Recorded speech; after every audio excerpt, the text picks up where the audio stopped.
नमस्कार मित्रांनो. एक प्रश्न. महाराष्ट्राला पुरोगामी का म्हणतात? हा फक्त एक शब्द नाही. हा एक प्रवास आहे. विचारांचा, बदलाचा आणि धैर्याचा.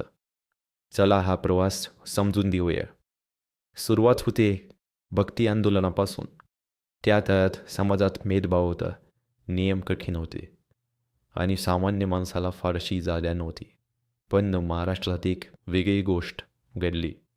संत ज्ञानेश्वर, संत तुकाराम आणि इतर अनेक संतांनी भक्तीला एक नवीन अर्थ दिला. भक्ती म्हणजे फक्त विधी नाही, तर विचार, समज आणि साधेपणा. लोकांना सांगितलं, देव शोधायचा असेल तर तू तुमच्या वाल्म्यात आहे. यातूनच लोक विचार करू लागले. आणखी एक महत्त्वपूर्ण टप्पा, ते म्हणजे छत्रपती शिवाजी महाराज. त्यांनी फक्त राज्य निर्माण केलं नाही, तर एक जबाबदार आणि न्याय्य प्रशासन उभारलं. सर्व धर्मांचा आदर, लोकांच्या सुरक्षिततेवर भर, स्त्रियांच्या सन्मानासाठी कठोर नियम. म्हणजेच सत्ता म्हणजे फक्त ताकद नाही, तर जबाबदारी आहे. हा देखील पुरोगामी विचारच होता. पुढे काळ बदलतो. समाजात अजूनही समस्या होत्या.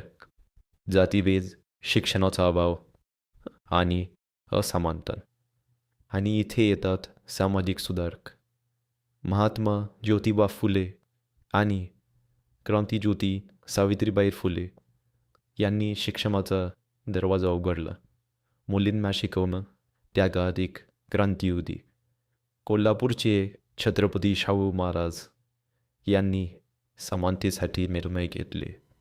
आणि डॉक्टर बाबासाहेब आंबेडकर, भारतीय संविधानाचे शिल्पकार, ज्यांनी आपल्या देशाला संविधान दिलं.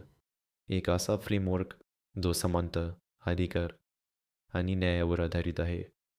म्हणजेच महाराष्ट्राची परंपरा ही फक्त इतिहास नाही, ती एक साखळी आहे.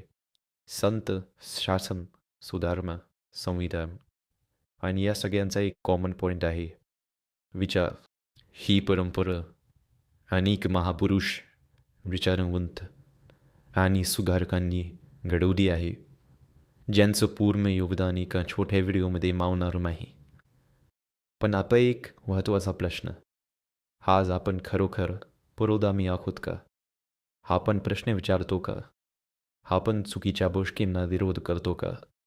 की आपण फक्त जे चालले तेच फॉलो करतो? कारण पुरोगामी असणं म्हणजे फक्त भूतकाळाचा अभिमान नाही, तर आजही योग्य तीच करण्याची तयारी असणं आहे.